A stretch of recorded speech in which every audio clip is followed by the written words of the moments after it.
अभी steel industry में आप जहां जाओगे वहां पहाड़ है बड़े बड़े, स्टील स्लैग, वो स्लैग का उपयोग रोड कंस्ट्रक्शन में कर रहे हैं। तो एक प्रकार से देश की पर्यावरण की रक्षा करने के लिए जो वेस्ट मटेरियल है उसको यूज करने में प्रायोरिटी देना। तो आपको बताऊंगा, एक नई ट्रांसपोर्ट में बस में लॉन्च कर रहा हूं नागपुर में, पहला पायलट प्रोजेक्ट है देश की। एयर कंडीशन बस है, टाटा को ऑर्डर मिला है, उनका जॉइंट वेंचर हुआ है, बहुत अच्छी है। वो बस में 135 लोग बैठते हैं। और ये जो बस है, अगर उसका वीडियो होगा तो दिखा देना, आएगा। वो बस जो है 135 सीटर है, फुल्ली एयर कंडीशन है। उस बस में हवाई जहाज में जैसा चाय पानी नाश्ता मिलता वो है, उसमें एयर होस्टेस की जगह बस होस्टेस है। और वो बस स्टॉप पर खड़ी रहती है, ऊपर से फ्लैश चार्जर आता है और 20 सेकंड में चार्ज होती है। और उस बस का किराया डीजल बस से 30% कम है। और ये जो बस है, अब ये दिल्ली से देहरादून, दिल्ली से लुधियाना, दिल्ली से अमृतसर, दिल्ली से जयपुर, मुंबई से पुणे, बंगलोर से चेन्नई, सब चलेगी। तो मुझे बताइए कि पूरा इसका जो मेट्रो की कैपेसिटी है उसका खर्चा पर किलोमीटर 550 करोड़ रुपए है। और जो बस मैं आपको बता रहा हूं जिसकी शुरुआत हो रही पायलट प्रोजेक्ट की, उसकी कॉस्ट 2 करोड़ रुपए पर किलोमीटर है। अब मुझे बताओ, देश में छोटे छोटे शहरों में ये बस हो जाएगी तो आप गाड़ी नहीं यूज करोगे, आप एग्जीक्यूटिव सीट में लैपटॉप में टीवी देखते हुए आप बस में चलोगे और टिकट रेट डीजल बस की तुलना में 30% कम, और ऊपर से चाय पानी नाश्ता खुशी से जा रहे हो। तो आने वाले समय में टेक्नोलॉजी के कारण बहुत रिवोल्यूशन हो रहा है।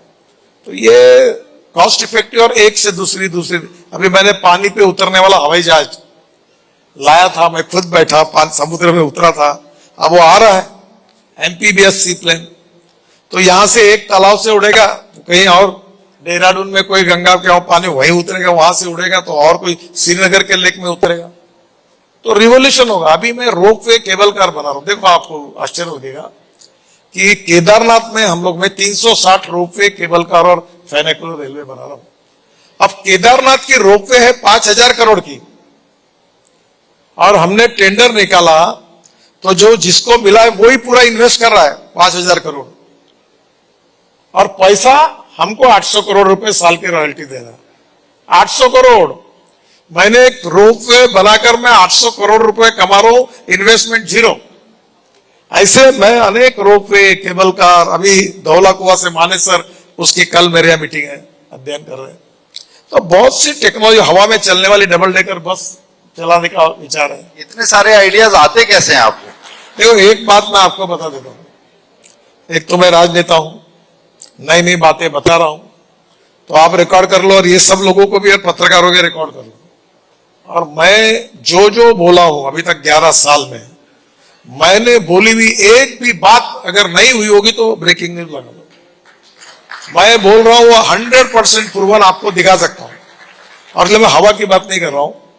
आप विश्वास रखिए, ये देश में क्षमता है, इस देश में अच्छे इंजीनियर्स है, ये देश प्रगति और विकास में पूरे विश्व को मार्गदर्शन कर सकता है, विश्व गुरु बन सकता है। ये आप सब में क्षमता है, मैं निमित्त हूं, मैं केवल उसको एक्सेलरेट करने की।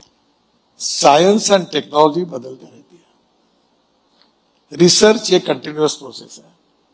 आज मैं फ्लेक्स इंजन के गाड़ी में आपके पास आया हूं, जब 20 साल के, ये 5 साल के बाद अगले बार जब मैं शायद आऊंगा, अब this is not my commitment, ये मेरा विजन या मेरी एक महत्वाकांक्षा हो सकती, होगा कि नहीं होगा, I am not sure about it, पर मुझे लगता है हो सकता है।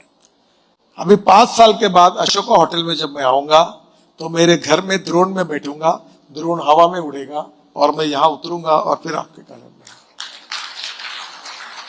मुझे अगर आपका कार्यक्रम अगर समझो यहां नहीं है, देहरादून में है, तो मैं दिल्ली से यहां यमुना में से उड़ जाऊंगा और वो प्लेन पानी से उड़कर मैं देहरादून उतर जाऊंगा और वहां से आपके पास आऊंगा।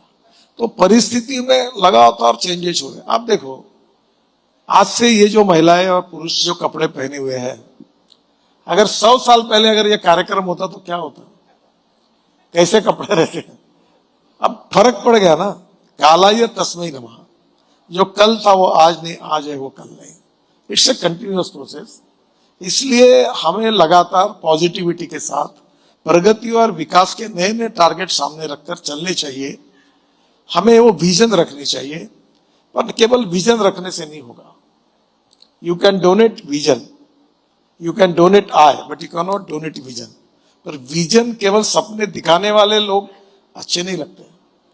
दिखावे सपने अगर पूरे नहीं होते तो जनता पिटाई भी करती है।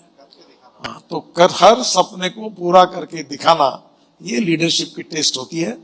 और हम जिस प्रकार से काम कर रहे हैं 100% होंगे ये मैं नहीं कहता, पर हम जनता की आशा अपेक्षा और आकांक्षा को मैक्सिमम उनको पूरा करने की ईमानदारी से कोशिश करेंगे और इसमें कामयाब होंगे। यही हमारी सोच है, यही हमारा संस्कार है और यही हमारी प्रेरणा है और यही हमारी फिलॉसफी है, और इसी के साथ काम करते रहेंगे। धन्यवाद नितिन जी। भारत की परिवहन व्यवस्था सुरक्षित कैसे होगी, टिकाऊ कैसे होगी, आधुनिकता का मेल हमारी आवश्यकताओं के साथ कैसे होगा, जो 3 डायमेंशनल अप्रोच हम कह सकते हैं, वो 3 आयामी विश्लेषण आज आपके कहने में हमें मिला है। और अभी मैं जो गाड़ी में, इनोवा गाड़ी में आया, जो आप मुझे अभी स्वागत किया, कुछ फ्लेक्सी या कुछ ऐसा, उसका फ्लेक्स फ्यूल है। फ्लेक्स फ्यूल, फ्लेक्स फ्यूल का मतलब है कि 100% इथेनॉल पर चलती है। पेट्रोल का रेट 120 रुपए लीटर है, इथेनॉल का रेट 65 रुपए लीटर है। फिर ये गाड़ी जो आपने देखी, ये 60% चलते चलते बिजली तैयार करती है। तो पेट्रोल की तुलना में अगर एवरेज का हिसाब लगाया जाएगा तो इसमें 1 लीटर पेट्रोल में हम जितना जाते हैं उतना अगर इसमें हिसाब किया तो पेट्रोल का रेट आता है 25 रुपए लीटर। नो पोल्यूशन, यानी इसमें पोल्यूशन नहीं, जीरो पोल्यूशन। और दूसरी इंपॉर्टेंट चीज कि हमारी 65% आबादी गांव में रहती है और ये जो इथेनॉल है ये ब्रोकन राइस से, कॉर्न से, शुगर केन जूस से, मोलाइसिस से बनता है। और जब भारत सरकार ने निर्णय किया कि मक्के से इथेनॉल बनाएंगे तो यूपी, बिहार, और पहले उस समय मक्के की एमएसपी थी 1800 रुपए क्विंटल और मक्के की मार्केट प्राइस थी 1200 रुपए क्विंटल। और हमने ये निर्णय करने के बाद आज मक्के की प्राइस 2600 से 28 रुपए क्विंटल हुई और 45,000 करोड़ रुपए ज्यादा के किसानों के जेब में गए। जूस और ब्रोकन राइस और मोलाइसिस से बनाने के कारण 1 लाख करोड़ रुपए किसानों के जेब में गए। तो हमारी गांव गरीब मजदूर किसान, रूरल